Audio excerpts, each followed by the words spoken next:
Mes chers amis, n'oublie pas de peser sur le bouton s'abonner pour abonner avec ma chaîne. Et après avoir abonné avec ma chaîne, pesez sur la cloche pour activer les notifications. Et laissez-moi des commentaires pour m'encourager. Ciao, ciao, et nous allons observer quelques minutes de pause. Et nous retournerons après la pause. Kill.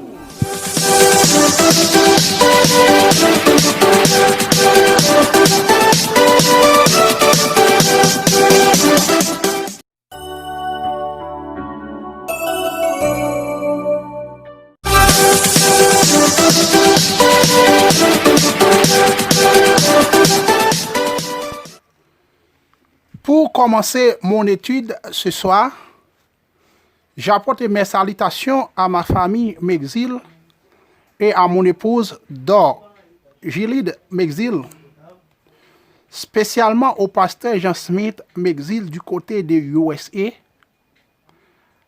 à madame Marie Sodan Millien et le révérend pasteur Jean Timé, ange de l'église de Dieu de la Nouvelle Jérusalem de Terre Rouge, l'acquise de mon onction.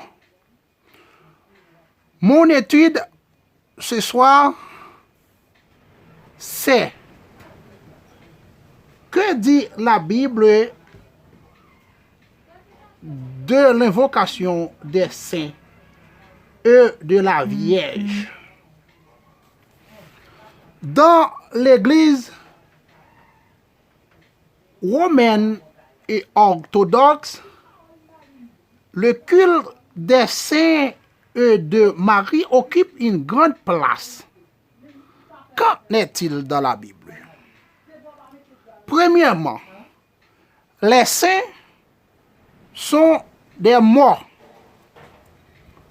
Aucun d'eux n'est encore ressuscité et par conséquent, tout effort de correspondre avec eux tombe sous le coup des défenses, d'après Lévitique 20, le verset 6, et Deutéronome 18, le verset 11. Pour Saül et pour Israël, Samuel était incontestablement un saint. Pourtant, Dieu fait mourir le roi pour avoir cherché son secours plutôt que celui du Seigneur lui-même. La Vierge elle-même est encore parmi les morts.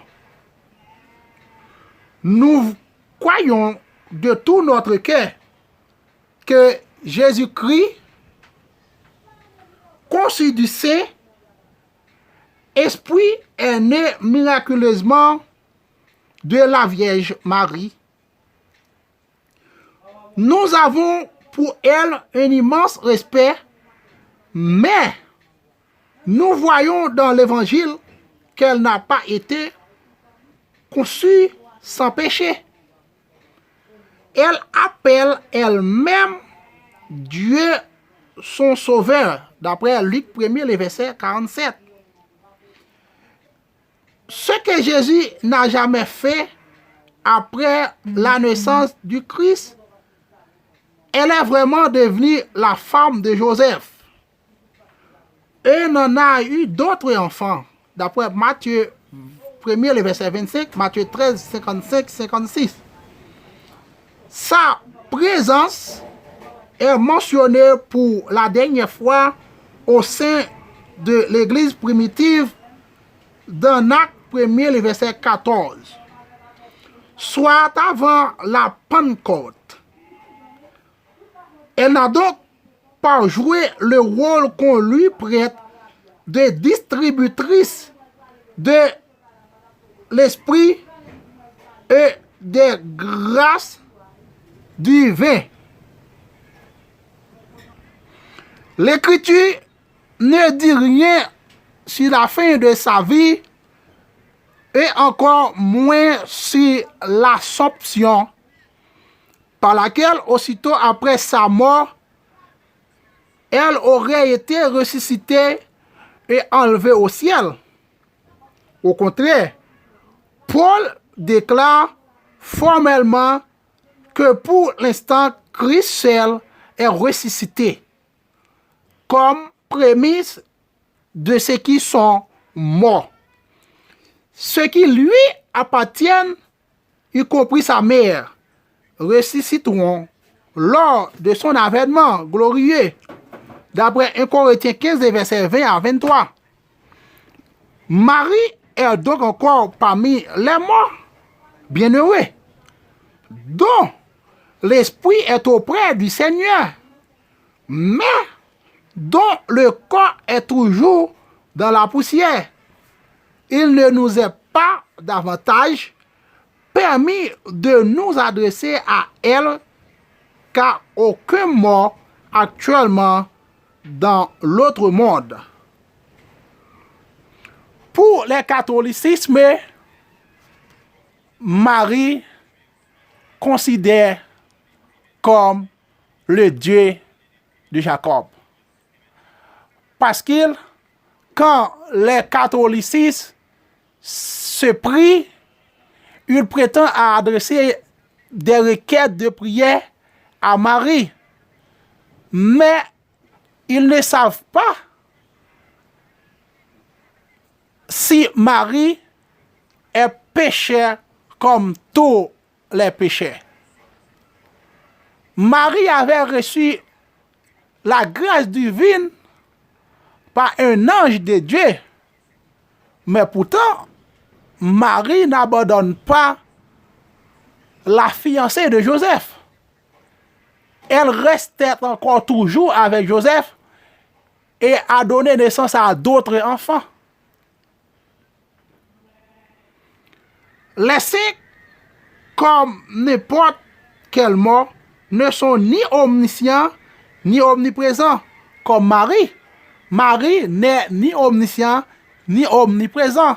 Marie ne sert rien.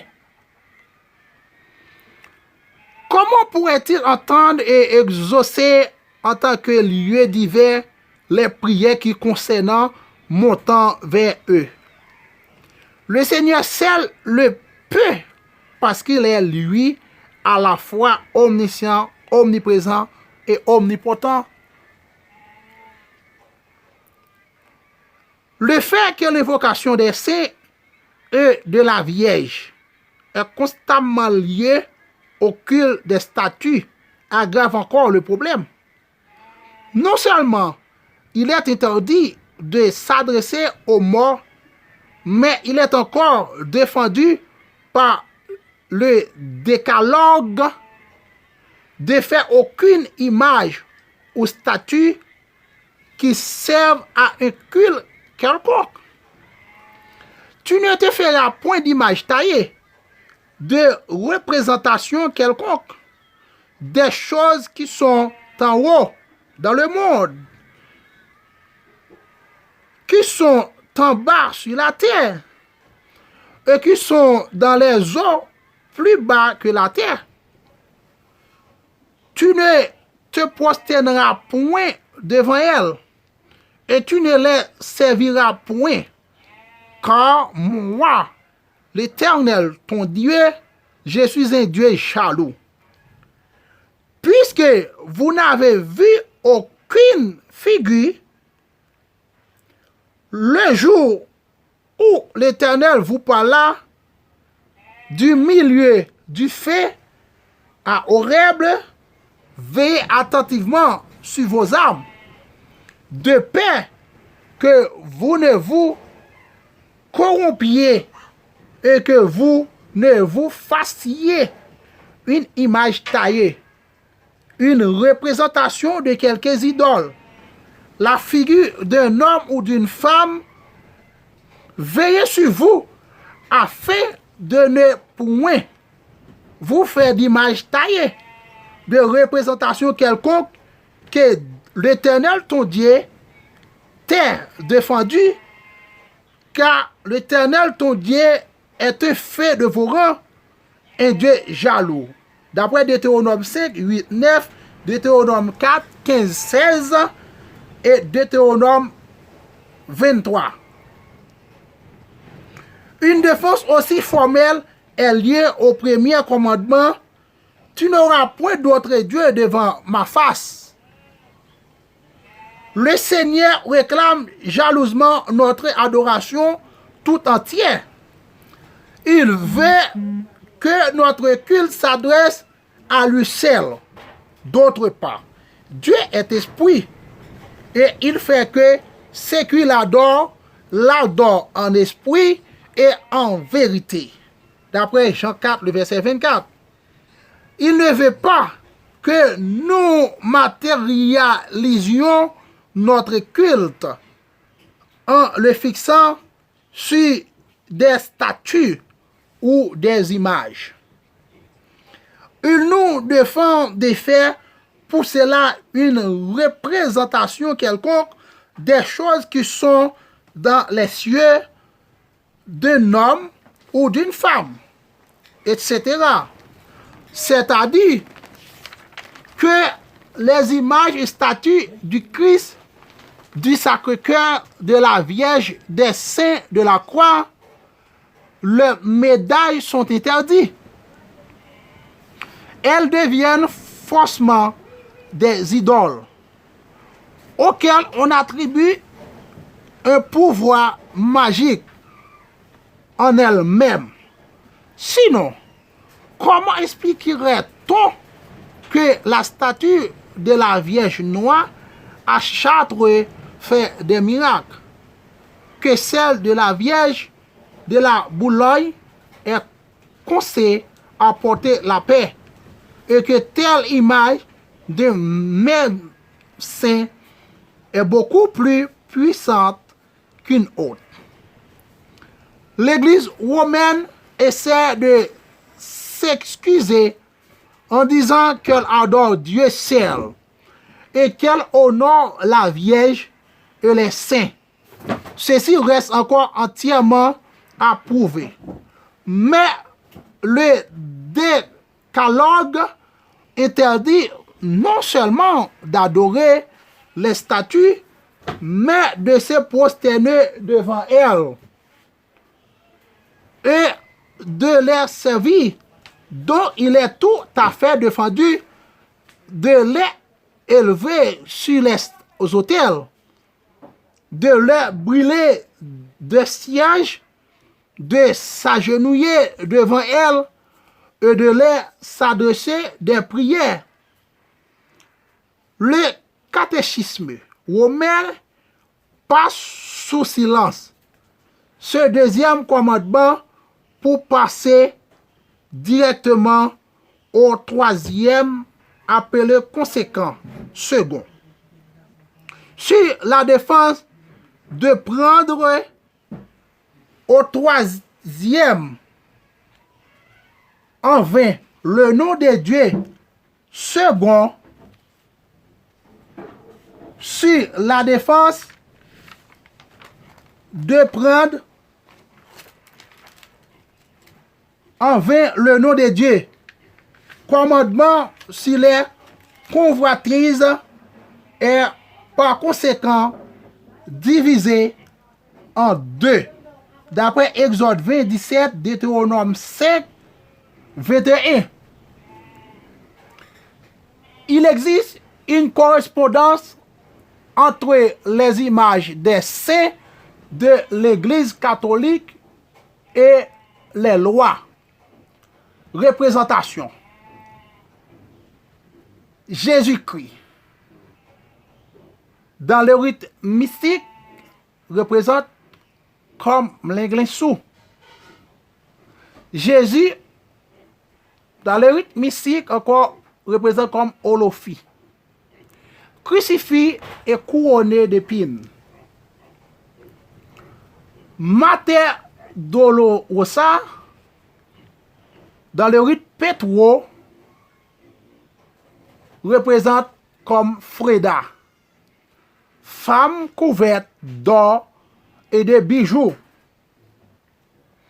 Notre-Dame de Perpétuel Secours représente dans le rite Pétro Ergilidator, femme noire balafrée portant un enfant à gauche et la main droite est placée sur sa poitrine.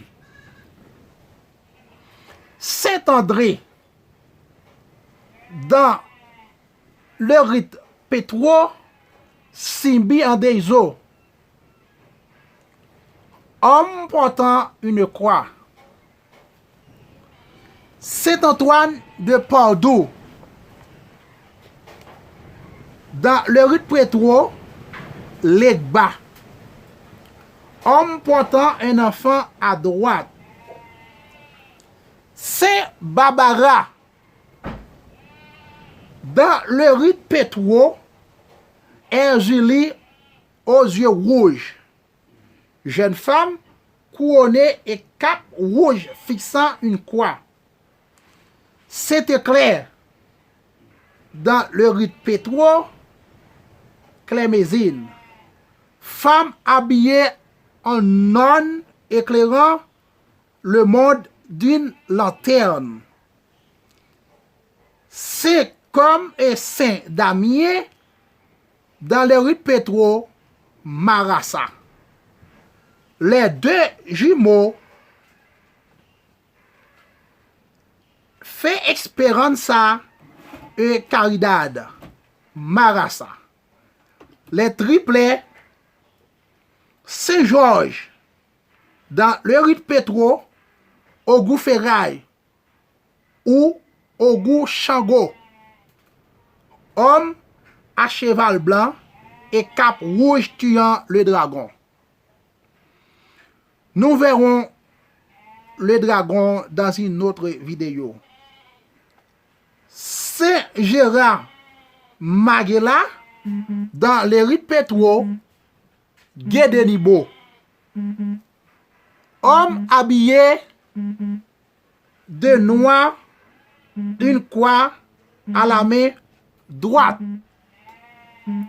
Saint Isidore, dans le rite Petro, Azaka Médé,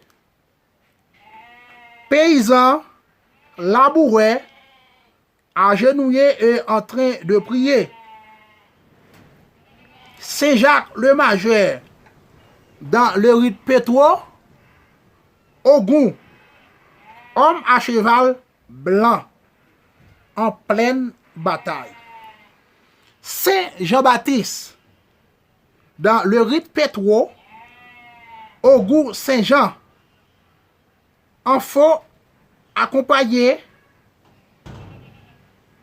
de moutons d'or serpoués en bois de la main droite. Saint Joseph, Loco Atissou, homme portant un enfant de la main gauche et une fleur à la main droite. Saint Lazare, dans le rite Petro, maître grand chemin. Vieillard sur une route accompagné de 3 chiens. Saint Lucille, Saint Martin de Porres, dans le rite Petro, baron samedi. Jeune homme tenant un balai de la main droite et un crucifix à la main gauche. Saint Nicolas, dans le rite Petro, père des Marassa. Vieillard entouré d'enfants. Saint Patrick, dans le rite Petro, Dambala. Vieillard pointant du doigt et donnant l'ordre au serpent de la main droite et sceptre à la main gauche. Saint Paul, dans le rite Petro, Saint Expédie, jeune soldat présentant une croix au dit de la main droite, un rameau à la main gauche. Saint Philomène, dans le rite Petro, Philomise, une femme en prison, une fleur à la main. Saint-Pierre, dans le rue Pétro, Legba, homme, une clé à la main droite et un livre à la main gauche, perché d'un coq rouge. Saint-Rose de Lima, dans le rue Pétro, Freda, femme baisant le pied de l'enfant Jésus. Saint-Ulrich, dans les rues Pétro, Agüetaroyo ou Agüe, veilla tenant un poisson de sa main droite, un livre et un sceptre de sa main gauche. Notre-Dame du Mont Carmel, d'Ambala, voile blanc et bleu. Aïda Wedo, elle correspond dans la religion catholique à Notre-Dame de l'Immaculée. En défendant d'avoir d'autres dieux. Quel est le plus grand danger lié au culte des statues? À l'époque des apôtres, les Grecs sacrifiaient aux idoles, tout en prétendant que les statues représentaient les grands dieux de l'Olympe. Pour les chrétiens, ces dieux n'existaient pas. Et les statues n'étaient que peu de marbre ou de métal. Mais écoutez ce qu'en dit Paul. Que dis-je donc? Que la viande sacrifiée aux idoles est quelque chose ou qu'une idole est quelque chose? Nullement. J'ai dit que ce qu'on sacrifie, on les sacrifie à des démons et non à Dieu. Or, je ne veux pas que vous soyez en communion avec le démon. Vous ne pouvez boire la coupe du Seigneur et la coupe des démons. Voulons-nous provoquer la jalousie du Seigneur? D'après 1 Corinthiens 10, le verset 22. Le culte défendu des idoles adressé à des dieux inexistants est en réalité un culte des démons. Cette pensée est terrible dans ses implications modernes.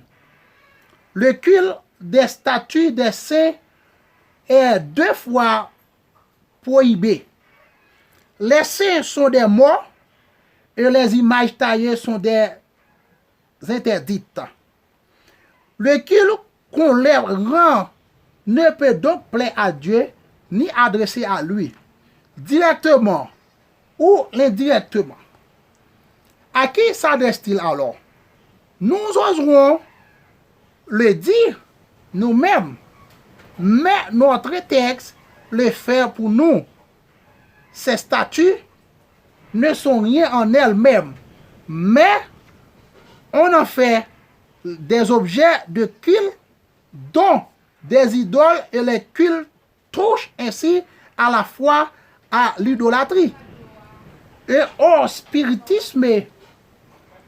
De cela, beaucoup de personnes naïves et sincères dans la foi qu'on leur a enseigné ne sont pas conscients dans son infini miséricorde. Dieu peut même sans doute exaucer certaines de leurs prières malgré les formes involontaires superstitieuses. Il n'en reste pas moins qu'un tel culte est un immense obstacle à la connaissance personnelle du Sauveur. Voyons ensemble quelques effets des esprits sur l'homme. Erzili ou Erzili Freda est l'esprit de l'amour dans l'aspect rada. Elle est représentée le plus souvent d'une très belle femme, mulâtresse, déchargée, sexuelle et provocateur de bijoux et de parfums. D'après le parfum Erzili Freda utilise, c'est le Florida. Elle est placée associée aux courtisanes de la vie moderne et de ce fait de plusieurs amants haut placés qui n'existent pas à lui rendre des services mais tirent aucune des faveurs amoureuses. Elle est la femme de goût, entretient des liaisons avec Agoué et avec Dambala. Alors, c'est pas sans raison, un chrétien ne doit pas à l'imitation dans le monde.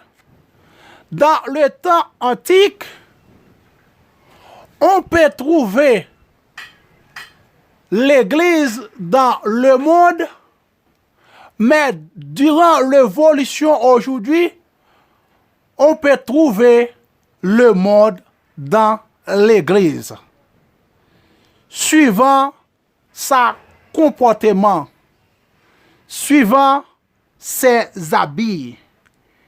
Alors, il y a des gens de l'habit, il y a des gens de comportement. C'est pas la façon dont un chrétien ou une chrétienne doit se comporter. Erzili Dantor, plus particulièrement, les femmes balafrées aux formes l'épanouissent, tenant de manière protectrice à un enfant et tenant un couteau de l'autre. C'est une guerrière féroce, protectrice des femmes et des enfants. Elle est aussi la patronne des lesbiennes. Alors, pour les gens qui considèrent comme des lesbiennes, comme les sissy guys, alors ce sont tous les esprits ici qui gouvernent leurs pensées.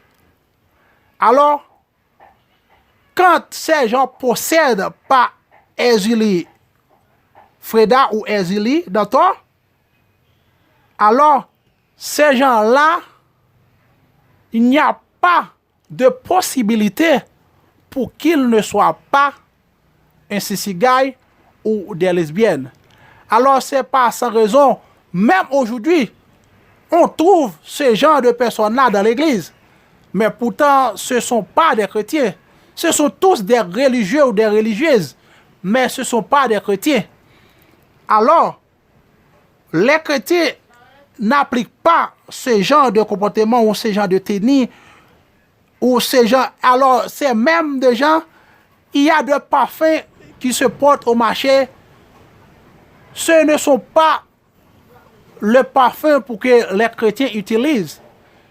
Ce sont des parfums qu'ils utilisent ou plutôt pour les païens, pour le monde satanique.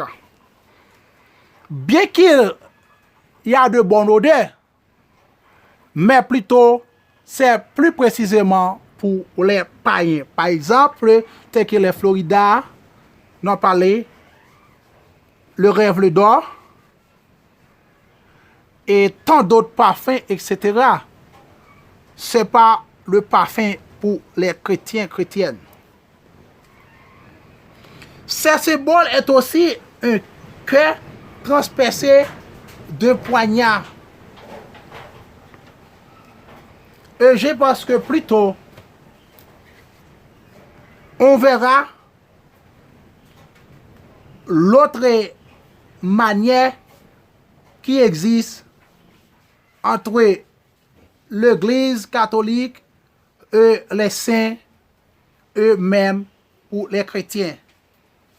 Et dans l'autre vidéo, j'ai fait pour vous l'invocation d'autres médiateurs provoque la jalousie du Seigneur. Que Dieu vous bénisse tous mes abonnés et tous la personne qui prend le temps de regarder cette vidéo. Que Dieu vous bénisse.